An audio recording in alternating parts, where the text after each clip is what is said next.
nasa Pilipinas, nasa itong lugar. Ika sa Pulan, mo siya, sa pasensya niya, sa bata pa ni siya, mo siya, hindi nag-walls ka, nagpakita itong ginawa niya. Nagkakuan ni siya, sis, nagapulan, na kani siya, nagpuin sa kamay, ikatuloy ni siya. Ang iyang panganhiling na walls ka, no?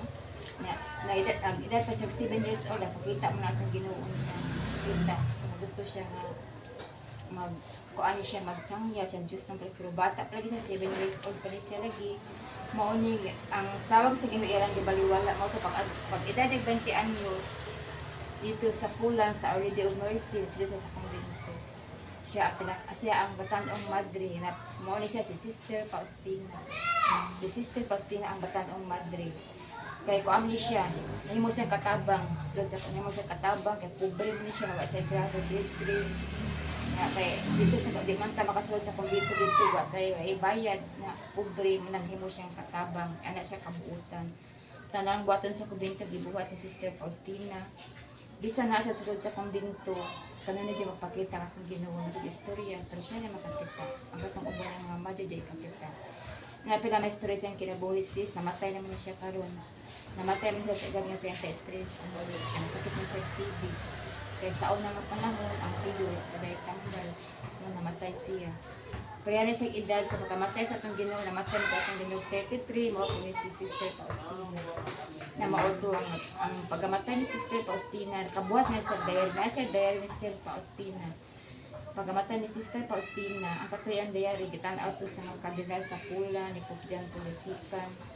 Ang nasuwat siyang diary, tukmat siya sa Bible, tinuod siya ang pangusulat dito. Nalakuan ni siya. Nahimo ni siyang Santa Faustina, kada senta man ni siya karon. Saint Evelinius man siya atong year 2000 gikanonize man ni Pope John Pulisican. Mao nahimo ni sa Santa Faustina. Si Santa Faustina mao naghimo sekretary sa Diyos ng Kaluoy dito sa langit. Ana siya nga ayang kamatayon dili may katapusan. Mao isang danan siya mission. Kay siya magsugo sa atong Ginoo nga ipabaw sa katawa, ipakailap ang devotion sa Diyos ng Kaluoy. Kaya kani siya nga devotion sis, kung ano ni siya, origination of the last devotion. Kaya kita nga panahon ka sa katapusan ng mata sa kalibutan. Pagpanganda man sa sikan kami.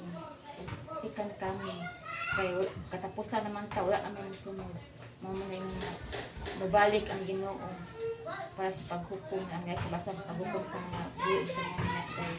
Pero wag kita masalig na sa baling at ang Ginoo ang Diyos ang manigasayo niya. Kaya kanit po siya muna sa atong katapusang paglaom sa atong kaluwasan. Wala na lain kanina siya kasi katapusan naman sa kalibutan. Muna itong mga pangitabo karong sa mga katalagman, mga balatian. Kaya nagsayag man na katapusan natin sa kalibutan. Wala na gusto niya. Last minute. Mao na siya. Kanina siya ang devotion sa Diyos ng Kaluoy na itong sa kanya sa itong kaluwasan. Padung sa langit. Pupunta sa devotion. Ang gusto po sa itong Ginoo magsaligtan niya.